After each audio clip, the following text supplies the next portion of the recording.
Bismillahirrahmanirrahim. Assalamualaikum warahmatullahi wabarakatuh. Kita telah belajar bahwa perubahan flux magnetik itu memicu adanya GGL induksi. dV dt itu memicu adanya GGL induksi. Dan tentu saja kalau di dalam loop tertutup itu akan muncul arus induksi. Dan kalau kita ingat selama kita belajar kelistrikan bahwa arus listrik itu berkorelasi dengan medan listrik. Oleh karena itu, maka logika sederhananya adalah kita juga bisa menghubungkan arus listrik induksi dengan medan listrik induksi. Dengan klaim bahwa medan listrik itu muncul di dalam konduktor akibat perubahan flux magnetik. Seperti di pembahasan video sebelumnya. Nah, di bab tentang kelistrikan kita juga belajar bahwa medan listrik itu hanya bergantung pada muatan sumber dan tidak ada hubungannya dengan muatan uji. Nah, realita ini berimplikasi bahwa meskipun tidak ada rangkaian tertutup, asal ada perubahan medan magnetik, maka medan listrik akan muncul dalam ruang tersebut.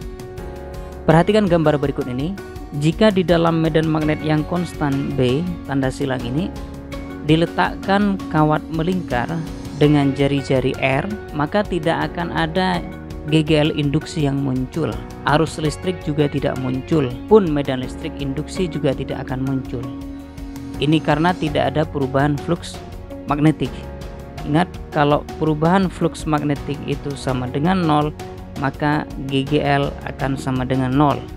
Kalau GGL sama dengan 0, maka arus induksi juga sama dengan 0.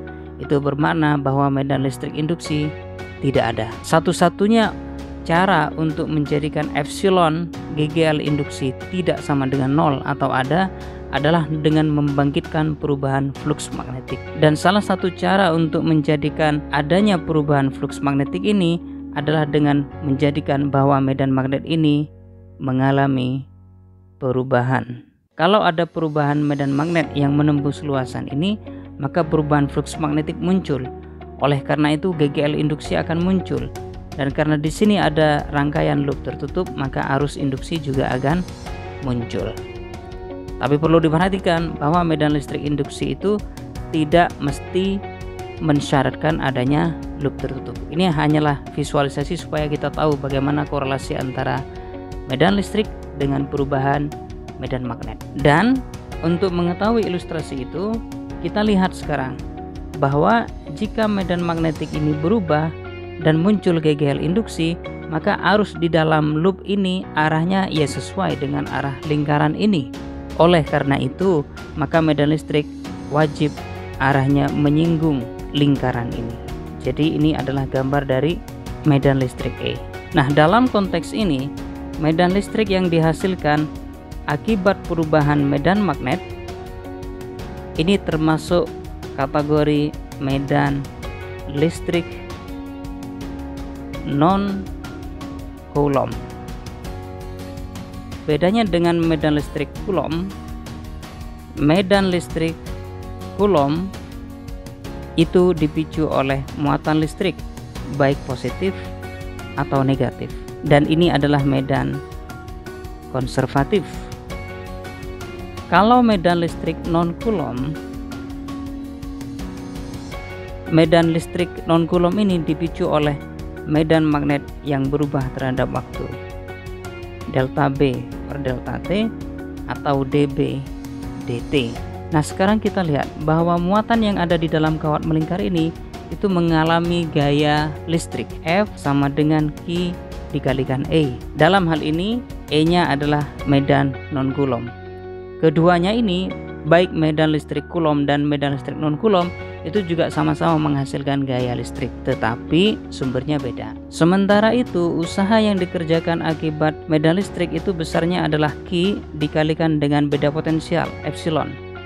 Ingat bahwa epsilon dalam hal ini adalah min dV dt. Dan karena muatan itu bergerak dalam satu lingkaran penuh menempuh jarak 2pi kalikan R, maka usaha akibat gaya listrik ini besarnya akan sama dengan Q dikalikan dengan E dikalikan 2Pi kalikan R. Kenapa bisa seperti ini? Karena medan listrik arahnya menyinggung, perpindahannya juga arahnya menyinggung. Karena itu usahanya sama dengan QE dikalikan 2PR.